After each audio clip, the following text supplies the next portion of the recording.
मराठा मंदिरमध्ये आम्ही इथं आहे. आमच्याबरोबर शिवकालीन जे छत्रपती शिवाजी महाराजांचे जे काळामध्ये जे मावळे होते, सरसेनापती होते, ते येसाजी कंक त्यांचे वंशस्थ आमच्याबरोबर आहेत.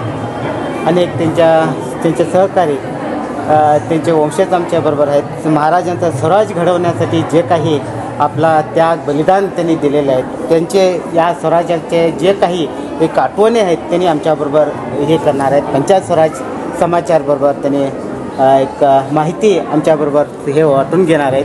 त्यांच्याशी सिद्धार्थ कंक वंशज आहेत त्यांच्याबरोबर आम्ही आता बोलणार.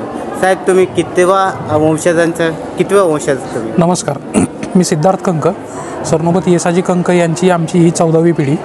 आजही आम्ही येसाजी कंक यांच्या वाड्यामध्ये, जो की पुणे जिल्ह्यातील राजगड किल्ला जो आहे, स्वराज्याची पहिली राजधानी, त्याच्या पायथ्याला भुतोंडे नावाचं गाव आहे.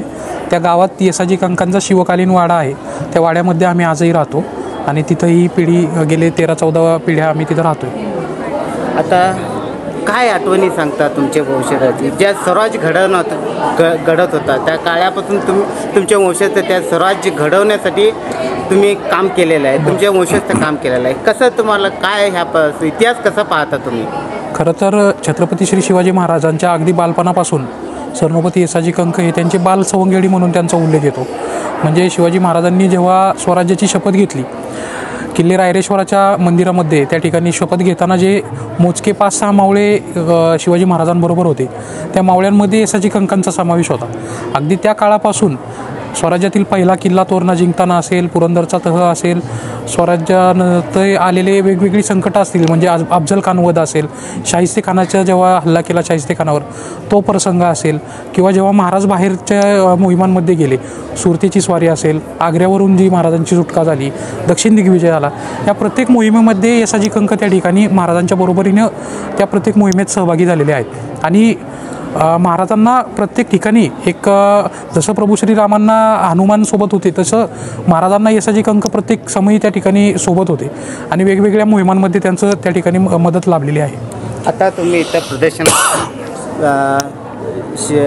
कंक साहेबांनी इथं घेतलेले तलवार इथं आहे, त्याबद्दल काही सांगू शकता का? इथं जर आपण बघत असाल तर हा जो कार्यक्रम रोटरी क्लब बेळगावने आयोजित केलेला आहे, या कार्यक्रमामध्ये मी सरनोबत येसाजी कंक यांच्या 2 तलवारी आपल्या सर्वांना पाहण्यासाठी आणलेल्या आहेत. या तलवारींचं वैशिष्ट्य असं की मी आत्ताच येसाजी कंकांचा इतिहास सांगताना बोललो की दक्षिण दिग्विजयाला महाराज गेले. तर महाराज जेव्हा दक्षिण दिग्विजयाला गेले त्यावेळेस कुतुबशहाच्या भेटीमध्ये गोवळकोंड्यामध्ये कुतुबशाह बादशाहने महाराजांना विचारलं की महाराज, आपकी फौज बहुत बड़ी है, लेकिन आपकी फौज में एक भी हाथी नज़र नहीं आता.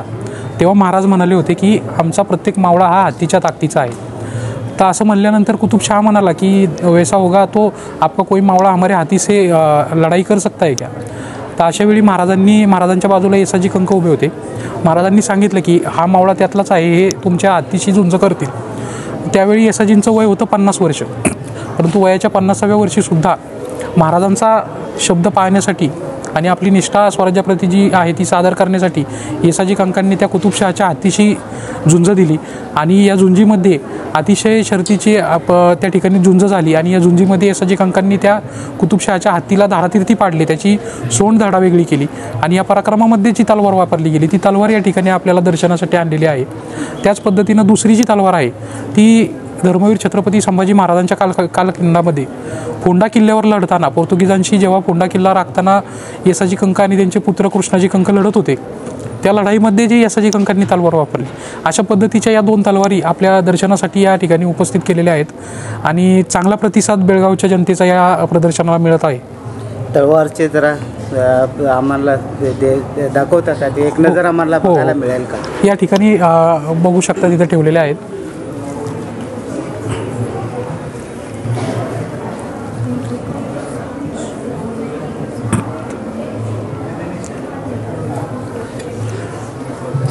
आता ही जर तलवार आपण पाहाल तर ही वक्रधोप प्रकारातील ही तलवार आहे. अतिशय वजनाने हलकी तलवार आहे. 1000 ते 1200 ग्रॅम याचं वजन आहे फक्त आणि अतिशय लवचिक असं पातळ या तलवारीचं आहे.